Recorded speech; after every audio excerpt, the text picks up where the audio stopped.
살다 보면은 믿음이 무너져 내릴 때도 있고 참 좋은 믿음인 줄 알았었는데 지나고 보니까 그렇게 좋은 믿음이 아니었구나 깨달아질 때도 있습니다. 여러분, 좋은 믿음은 무엇일까요? 우리는 좋은 믿음, 바른 믿음에 대한 오해도 있고 또 착각할 때도 있습니다.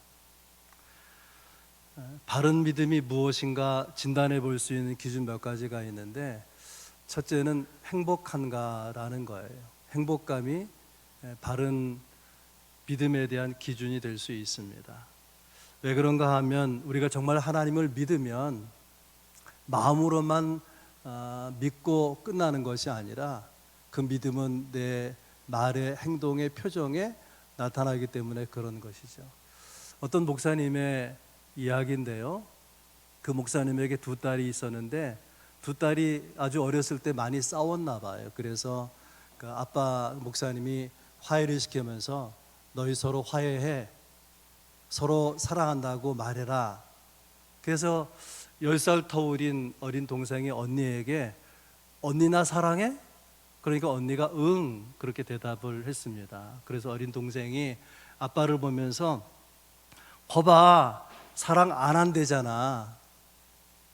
이게 웃어야 되는 대목인데 여러분, 확실히 언니 사랑해? 라고 물었는데 응하고 대답했잖아요. 그런데 이 동생은 언니의 얼굴 표정이, 그리고 그 분위기가 사랑하는 것 같지 않다, 그런 말이에요. 우리의 속에 있는 것은 표정으로 나타나게 되는 거죠. 우리가 정말 예수 믿으면 분명한 것은 행복한 마음이, 그 행복이 바깥으로 드러나게 되는 것이죠. 그래서 행복감이 정말 내가 바르게 예수 믿는지 안 믿는지를 그런 판단하는 기준이 된다는 것이고요. 두 번째 기준은 좀 어려운 것인데, 우리 내면에 영적 갈등이 있느냐, 있으면 믿음이 있는 거예요. 사도 바울이 믿음이 성숙한 때에 놀랍게도 로마서 7장에 이런 고백을 합니다. 내 속에 두 마음이 있다는 거예요. 말씀을 따라 살고 싶어하는 마음도 있고 욕심을 따라 살고 싶어하는 마음도 있는데 이 두 가지가 서로 싸운다는 거예요. 이런 내면의 영적 갈등이 없으면 믿음이 없는 것입니다. 이런 갈등은 있어야 되고, 믿음이 좋다는 것은 그 갈등을 이겨가는 것이죠. 세 번째 기준은 우리가 하나님의 마음을 가지고 사느냐라는 것입니다. 나는 믿는다고 하고 믿음으로 행한다고 하는데 상대방에게 무례하게 구는 거예요. 그래서 그 마음을 상하게 하거나 그 심령을 다치게 하는 것은 결코 바른 믿음이 아니라는 것입니다. 바른 믿음은 상대방의 허물을 드러내는 것이 아니라 하나님의 마음을 내가 알고 하나님의 마음으로 상대방을 대하는 것이죠. 아무튼 이렇게 우리가 바른 믿음을 가지고 있는지를 진단해 볼 수 있는 것이 여러 가지가 있는 몇 가지 말씀드렸고요. 제가 설교를 준비하면서 제목을 정하는데 참 시간이 많이 걸렸어요. 왜냐하면 제목에 따라서 서론을 만들고 본론을 풀어가고 결론을 맺기 때문에 한참 고민을 하고 믿음이란 무엇인가, 그렇게 제목을 정했습니다. 그 이유가 오늘 본문에 보게 되면 믿음의 정의도 나오고 믿음의 내용도 나오고 또 제가 표현을 믿음의 동사라고 붙였어요. 믿음의 행동 원리가 나오게 됩니다. 믿음의 정의, 믿음의 내용, 믿음의 동사, 이 세 가지를 나누면서 은혜 받기 원하는데요. 1절에 믿음의 정의가 나옵니다. 믿음은 바라는 것들의 실상이다. 근데 실상이라는 단어가 휘포스타시스라고 하는 단어인데 아래에서 받쳐준다, 그런 뜻이 있어요. 내가 바라는 것, 소망하는 것이 이루어지려면은 그 밑에다가 믿음을 바쳐야 된다는 거죠. 믿음을 바쳐주어야 된다. 그래야 성취를 향해서 갈 수 있다는 것입니다. 요한복음 1장에 보면 안드레가 자기 형 시몬을 예수님께 데리고 와요. 그때 예수님이 보자마자 너는 장차 게바라 하리라. 이 게바의 뜻은 반석이라는 말이거든요. 사실은 이 시몬은, 베드로는 반석이라고 일컬어질 자격이 없는 사람이에요. 그만한 인물이 못 됩니다. 그것이 그의 현실의 주소고 또 사람들의 생각입니다. 그럼에도 불구하고 예수님께서는 장차 게바라 하리라. 이것이 예수님이 시몬을 향한 믿음이고, 예수님의 믿음대로 그 연약한 또 보잘것없는 시몬이 우리가 알고 있는 위대한 사도 베드로가 된 것이죠. 두 번째 정의는 믿음은 보이지 않는 것들의 증거라, 그렇게 되어 있는데 이런 뜻이에요. 믿음이라고 하는 것은 보이지 않는 것을 믿는 것이다, 혹은 보이지 않지만 믿는 것이다, 그런 뜻이고요. 또 이것을 해석해서 생각한다면 믿음은 불가능한 것을 하나님께서 가능하게 하신다는 것을 믿는 것이다. 여러분, 믿음을 뭐라고 생각하는지 한번 생각해 보세요. 이 믿음장에서 히브리서 기자는 믿음이라고 하는 것은 하나님께서 불가능한 것을 가능하게 할 것이라고 믿는 그것이 믿음이다라고 말하는 것입니다. 허드슨 테일러라는 선교사가 있어요. 중국 선교사. 그분의 이야기인데요. 성령의 강권하심을 받고 내가 중국 선교사가 되겠다라고 지원을 했는데, 지원할 당시에 그 중국의 정세가 너무나 안 좋았기 때문에 중국의 선교사를 파송하기 원해서 만들어진 선교단체가 없었습니다. 후원하는 단체가 있든지 후원하는 개인이 있든지, 그래야 선교지에서 선교사로 사역하는 것인데 그런 후원하는 개인도 단체도 없는 거예요. 그래서 걱정이 돼서 하나님께 기도합니다. 저 낯선 땅에 가서 하나님, 저는 뭘 먹고 삽니까? 또 어떻게 사역을 합니까? 그렇게 염려하고 기도하는 가운데 이런 생각이 드는 거예요. 하나님이 공급해 주실 텐데 넌 뭘 걱정하느냐, 그런 마음이 드니까 걱정이 사라지고 마음이 평안해지게 되면서 그는 중국에 가게 된 것입니다. 선교사로 중국에 가서 보니까 많은 선교사들이 상해를 중심으로 해안가 큰 도시에서 살고 있는 거예요. 큰 도시에 살고 있다 보니까 저 중국 내지로 가서 복음을 전하고 돌아오 너무 시간이 많이 걸리니까 내지에 사역하는 선교사가 거의 없는 것입니다. 왜 그들은 그러면 해변에 큰 도시에 머물러 살고 있냐면은 선교 후원금이 그때는 배편으로 온단 말이에요. 선교 지원 물품도. 그래서 그걸 받아야 사역할 수가 있으니까 상해 해변 큰 도시에 저들이 주거를 정하고 있었던 것이죠. 그런데 허슨 테일러는 그런 후원해주는 단체가 없잖아요. 그러니까 내지로 들어갈 수가 있었던 것이고, 그래서 그 유명한 중국 내지 선교의 선교단체가 생기게 된 것이고, 훗날에 중국의 선교 상황이 어려워져서 많은 선교사들이 중국을 빠져나오는데 이 허드슨 테일러는 무슨 단체 지원을 받는 게 아니잖아요. 개인 지원을 받는 게 아니라 중국 사람들 속에서 살면서 교회도 짓고 사역을 하고 있었기 때문에 오히려 놀랍게 주의를 이루어갈 수가 있었다고 하는 것입니다. 무슨 이야기를 하려고 하냐면 1절의 믿음의 정의를 두 가지로 말하는데, 믿음은 바라는 것들의 실상이고 보이지 않는 것들의 증거라고 하는데, 이것을 한마디로 말하면 믿음은 불가능을 가능하게 하는 것이다 라는 것입니다. 영어로 불가능한이라는 형용사가 impossible이죠. 미션 임파서블, 그런 영화가 있잖아요. 이 불가능한이라는 impossible이라는 단어에 그 첫 두 글자 I하고 M 사이에 어퍼스트로피를 딱 찍으면, 믿음의 어퍼스트로피를 찍으면은 I'm possible, 나는 가능하다가 되는 거예요. 하나님이 내게 역사해 주시면 impossible이 I'm possible이 될 수 있다는 것을 믿는 것이 뭐라는 거예요? 믿음이라고 하는 것입니다. 여러분은 불가능을 가능하게 하시는 믿음을 가지고 사시기를 바랍니다. 1절이 믿음의 정의를 말한 거라면 6절은 믿음의 내용에 대해서 말하는 것인데 이렇게 시작하고 있습니다. 믿음이 없이는 하나님을 기쁘시게 하지 못하나니. 그러니까 믿음이 뭐라는 거예요? 믿음은 하나님을 기쁘시게 하는 것이 믿음이다라는 거예요. 성경에서 말하는 신앙의 큰 주제가 있다면 하나님을 기쁘시게 하는 거예요. 어떻게 하면 내가 하나님을 기쁘시게 할 수 있을까? 그것이 신앙입니다. 그것이 믿음입니다. 근데 우리는 반대로 살잖아요. 어떻게 하면 나를 기쁘게 할 수 있을까? 어떻게 하면 나를 즐겁게 할 수 있을까? 어떻게 하면 내가 행복해질까? 거기에 골몰하고 거기에 올인해서 살아가는데 이상하게도요, 그렇게 살면 내가 유쾌하거나 즐겁거나 행복한 것이 아니라 하나님을 기쁘시게 할 때에 그 결과로 내 삶의 기쁨과 행복이 찾아오게 되더라 하는 거예요. 왜 그러냐면 그것이 하나님의 디자인이니까. 하나님이 우리 인생을 그렇게 설계한 것이기 때문에 하나님을 기쁘시게 할 때에만 진정한 기쁨은 우리에게 흘러들어오게 된다는 것입니다. 이것을 우리로 받아들이도록 하기 위해서 이 히브리서 기자가 두 사람을 예로 들어서 설명해요. 한 사람은 아벨인데 4절에 나와 있습니다.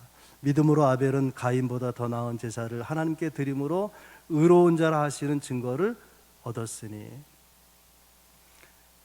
아벨이 드린 제사는 가인보다 더 나은 제사였다. 구약의 제사는 오늘의 예배인데요, 구약의 제사는 반드시 제물이 있어야 돼요. 살아있는 짐승을 끌고 와서 죽여서 제물로 바치는 거예요. 구약의 제사라고 하는 것은 내 대신 제물이 죽는 거예요. 그래서 그 제사의 영성이 뭐냐면 내가 죽는 것을 말하는 거예요. 내가 죽는, 내가 헌신하는, 그것이 제사의 의미, 예배의 의미인 것이죠. 구약의 5대 제사 가운데 마지막 제사인 화목 제사는요, 다른 제사와 다르게, 다른 제사는 하나님께 전부 불태워 바치든지 상당 부분을 제물로 드리게 되는데, 화목 제사는 기름하고 콩팥만 형식적으로 드리고, 형식적으로 드리는 거 아니죠. 그것만 드리고 나머지는 몽땅 예배 드린 사람이 가지고 나누어 먹는 거예요. 그런데 그 화목 제사의 제물이 소일 경우에 소가 1200근, 1500근 나가는 것을, 그 화목 제사의 원칙이 뭐냐면 그날에 다 먹어야 된다는 거예요. 제사 드린 당일에 다 먹어야 되고, 부득이 다 먹지 못하면 다음날 아침까지는 가능하다는 거예요. 소 한 마리 잡아서 예배 드린 가족이 다 먹을 수 있나요? 다음날 아직까지 다 먹을 수가 있나요?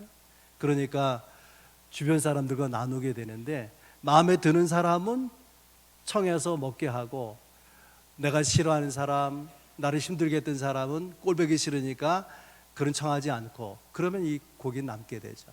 그럼 제사 자체도 부정이 되고 그 제사 드린 사람도 하나님의 죄가 되는 거예요. 그럼 어찌해야 됩니까? 내가 미워하는 사람, 또 나를 싫어하는 사람 다 청해서 먹여야 되는 거죠. 그렇게 하려면 속이 찢어지죠. 그래서 이 화목 제사를 제바우슐람임, 찢어지는 상한 심령의 제사라고 말하는 거예요. 자기를 죽이는 마음 제사가 있어야 화목 제사가 가능하다 그 말이죠. 우리에게 실천적으로 적용하면 이런 거예요. 어떤 사람이 저에게 그러더라고요. 저런 사람은 우리에게 없었으면 좋겠어요. 그 마음을 죽이는 것이 화목 제사인 것입니다. 그리고 이렇게 드려진 제사, 아벨이 양을 죽여서 바치잖아요. 이것을 더 나은 제사라고 말하는 거예요. 죽음이 있는, 나를 내려놓는, 내 자아를 십자가에 못 박는 그런 신앙이, 그런 예배가 더 나은 제사라 말씀하시는 것입니다. 두 번째로 예를 든 인물은 에녹인데 5절에 이렇게 되어 있죠. 믿음으로 에녹은 하나님을 기쁘시게 하는 자라는 증거를 받았느니라. 이게 무슨 말이냐면, 하나님이 에녹을 보면 하나님이 마음이 기뻐진다고 하는 거예요. 에녹은 하나님을 기쁘게 하는 어떤 모습을 가지고 있는 것이죠. 어떻게 그렇게 할 수 있었을까? 그 방법은 매우 간단합니다. 하나님을 믿는 거예요. 6절에 이렇게 되어 있죠. 믿음이 없이는 하나님을 기쁘시게 하지 못하나니. 그러니까 진짜 믿으면, 바르게 믿으면 하나님을 기쁘시게 할 수 있다, 그런 뜻이죠. 내가 부족해도, 내가 허물이 있어도, 내가 연약해도 정말 진지하게 하나님 믿으면 나는 하나님 앞에 기쁨이 된다는 것입니다. 에녹이 어떻게 하나님을 기쁘시게 했는지 자세한 설명이 성경에 없는데 유일하게 창세기 5장에 에녹에 대한 기사가 나와요. 창세기 5장 22절, 에녹은 무드셀라를 낳은 후 300년을 하나님과 동행하였으며 라고 기록합니다. 그러니까 에녹이 하나님을 기뻐하게 한 것은 하나님과 동행했다는 거예요. 여러분, 동행이 뭐죠? 함께 걷는 거죠. 옛날에 가족 여행을 간 적이 있는데요, 아버지는 저만 차 앞에 가고 어머니는 한참 뒤에 있는 거예요. 내가 속으로 부부 맞나? 그런 생각이 들더라고요. 동행은 보조를 맞추는 거예요. 주님이 가시면 내가 따라가는 거예요. 하나님이 멈춰 서시면 나도 그 자리에 멈추는 것입니다. 그분이 좋아하는 것을 나도 좋아하고, 그분이 미워하는 죄를 나도 미워하고, 하나님이 거룩하시니 나도 거룩하기를 힘쓰는, 그것이 함께 걷는 동행의 모습인 것이죠. 에녹이 하나님을 기쁘시게 한 것 단순합니다. 그분과 함께 걸은 거예요. 그것이 믿음이다. 성경은 그렇게 말씀하고 있는 것입니다.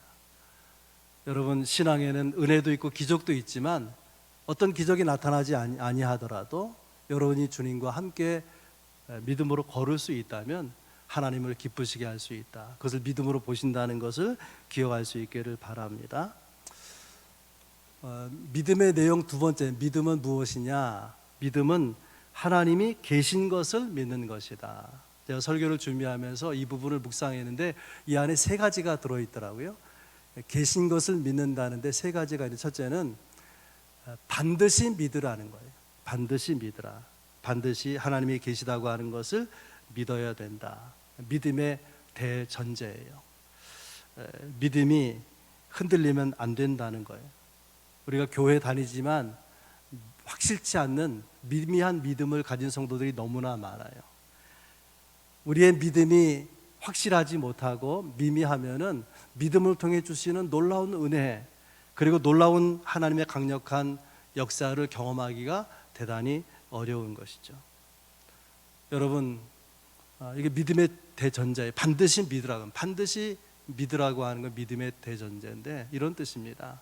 말 한마디도 믿음으로 해야 된다는 거예요. 우리의 모든 행동은 믿음으로 이루어져야 된다는 것입니다.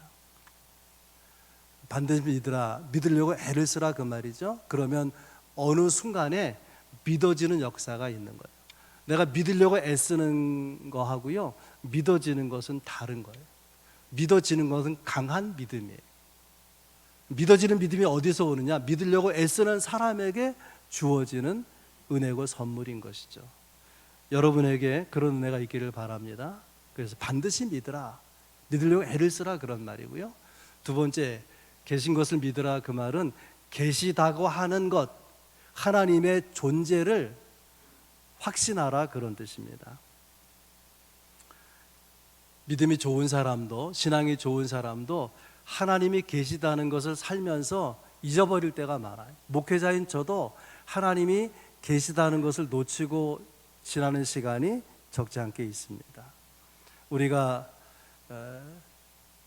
내 자신이 변화를 받고 다른 사람을 변화시킬 수 있는 영향력이 있는 믿음을 가지기 원한다면 하나님이 눈에 보이지 않지만 분명히 계시다고 하는 것을 생각하고 계신 것을 경험하는 일이 대단히 중요합니다.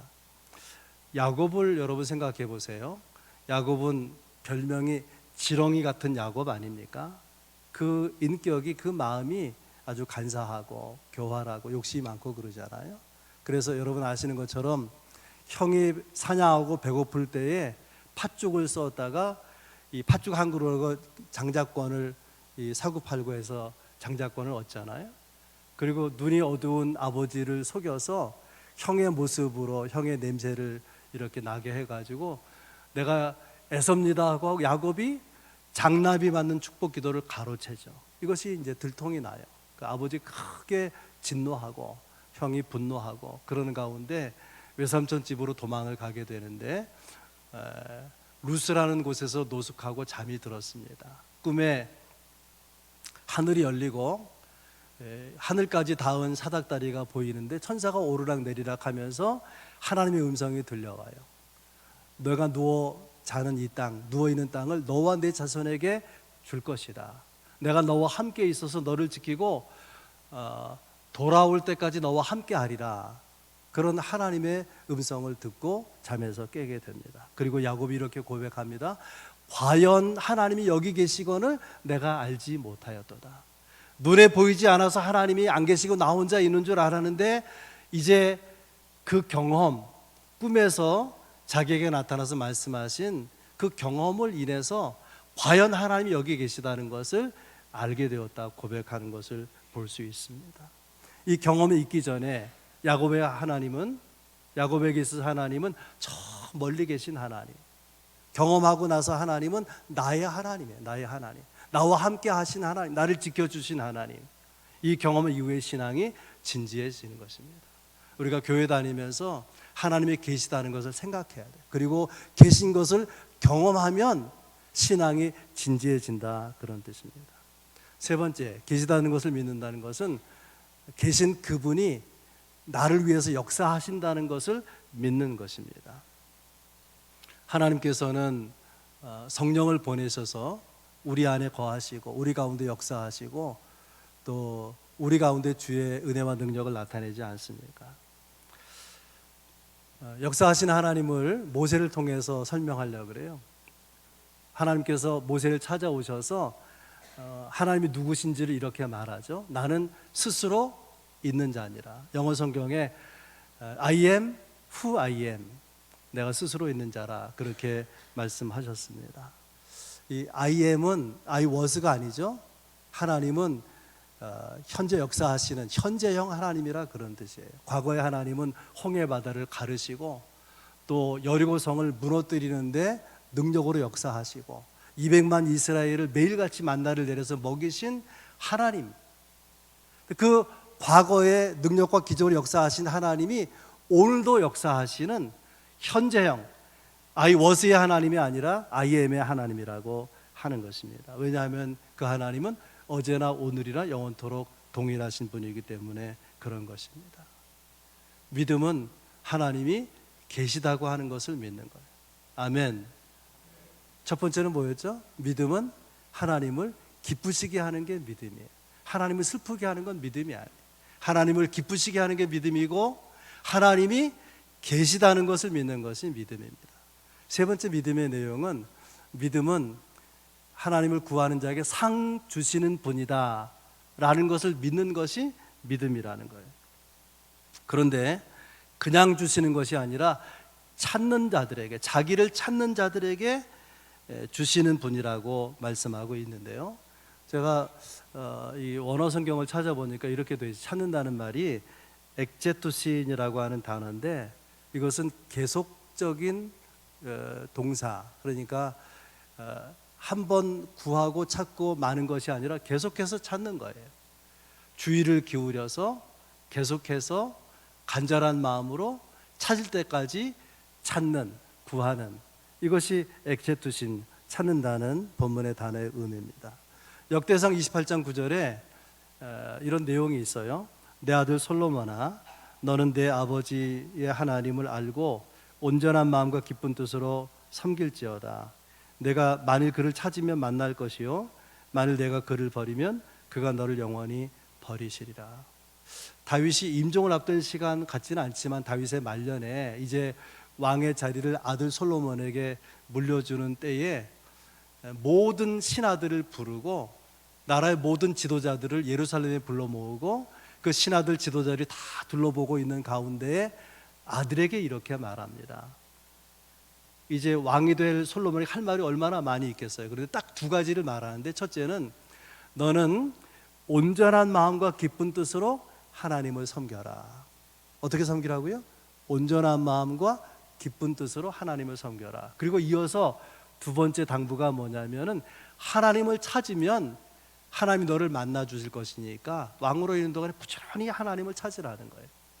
온전한 마음으로 하나님을 섬기고 하나님께 구해서 좋은 왕이 되거라, 그런 당부인 것이죠. 하나님은 누구에게 주시느냐? 찾는 자에게 주신다는 거예요. 꼭 기억할 수 있길 바랍니다. 구하는 자에게 주신다. 지난주의 말씀이기도 합니다. 그런데 믿음은 구하는 자에게, 찾는 자에게 상 주시는 분임을 믿는 것이라고 하지 않았습니까? 근데 이 상 주시는 분임을 믿어야 된다라고 강조하고 있는 거예요. 이 문장의 분위기가 상 주시는 분이라고 반드시 하나님의 백성들은 믿어야 된다라고 액센트를 주고 있는 것입니다. 여러분 생각해 보세요. 우리가 기도하면, 구하면, 찾으면 하나님은 상을 주신대요. 그럼 기도하는 사람은, 구하는 사람은 상 받을 것을 기대하는 것이 마땅한 거죠. 믿음이 크면 기대도 커지는 거예요. 제가 물어봅니다. 신방을 가서 기도 제목이 있습니까? 그러면 다 평안해서 별로 기도 제목이 없어요. 그러면 제가 믿음이 없는가 보다.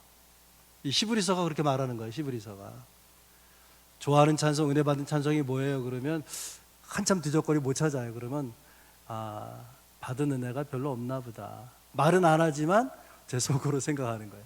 그러니까 대신방을 할 때 알아서 여러분 찬송을 준비해 놓으시고 기도 제목을 이렇게 여러분 적어 놓으시면 그럼 좋을 것 같아요. 하나님은 우리가 구할 때에 우리가 구하거나 생각하는 것에 넘치도록 채우시는 그런 응답의 상을 주시는 분이라는, 그걸 믿는 것이 믿음이라는 것입니다. 또 여기 중요한 것이 있어요. 우리가 찾을 때에 찾는 자들에게 상 주시는 이시다라고 했는데 어떤 상을 주실까요? 하나님이 주시는 최고의 상은 무엇일까요? 하나님 주시는 최상의 상은 무엇일까요? 그것은 하나님 자신이에요. 하나님이 아브라함에게 이렇게 말씀하십니다. 창세기 15장 1절에 나는 너의 지극히 큰 상급이니라. 찾는 자에게 상급을 주신다고 했는데 아브라함에게는 내가 너한테 줄 수 있는 최고의 상급이다. 하나님에게 주시는 최고의 선물, 최고의 응답 선물은 하나님 자신이라 그 말이에요. 우리가 기도할 때에 여러 가지를 우리가 응답으로 받을 수 있는데 가장 큰 응답, 가장 큰 축복은 하나님의 임재예요. 여러분 하나님의 임재를 경험하십니까? 경험하면 마음이 평안하고 마음이 든든해지고 마음이 벅차오르고 뿌듯하고, 그래서 이런 임재 가운데 제가 드린 고백이 있어요. 다윗의 고백처럼 내 잔이 넘치나이다. 내게 부족함이 없습니다. 하나님 제가 뭘 구하겠습니까? 그 임재로 가득한 가운데 구하는 것이 그냥 사라져버려요. 구할 게 없는 것은 아닌데 뭐 구하지 않아도 되는 거예요. 여러분이 주님을 찾을 때에 상을 주시는 하나님을 믿을 수 있기를 바랍니다.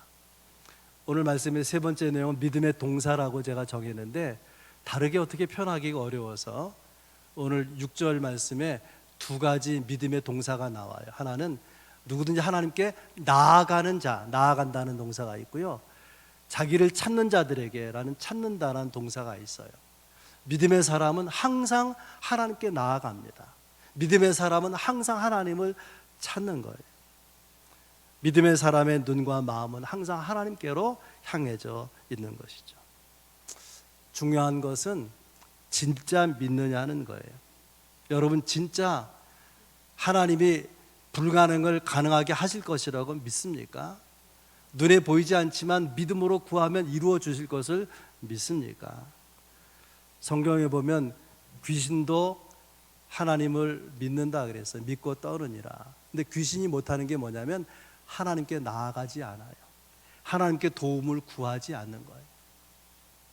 귀신도 하나님의 존재를 믿지만 하나님께 나아가거나 찾지 않는다 그 말이죠. 믿음은 하나님께 나아가서 달라고 구하는 거예요. 하나님의 도움을 구하는 것입니다. 여러분 안에 바른 믿음이 제대로 작동되면 엄청난 일을 경험하는 거예요. 왜냐하면 하나님이 응답하시니까, 하나님이 역사하시니까 우리의 삶은 놀랍게 변화되는 것입니다. 오늘 믿음이란 무엇인가 라는 설교 제목을 가지고 세 가지 말씀드렸어요. 믿음은 하나님을 기쁘시게 하는 것이다. 믿음은 하나님이 계시다고 하는 것을 믿는 것이다. 믿음은 우리가 하나님 앞에 나아갈 때에, 찾을 때에 상을 주시는 분임을 믿는 것이다. 여러분, 여러분의 믿음이 진지해질 수 있기를 바랍니다. 그래서 그 믿음이 가져오는 놀라운 은혜를 경험하고 여러분과 여러분 주변을 변화시키는 하나님의 사람으로 쓰임 받기를 주의 이름으로 축원합니다.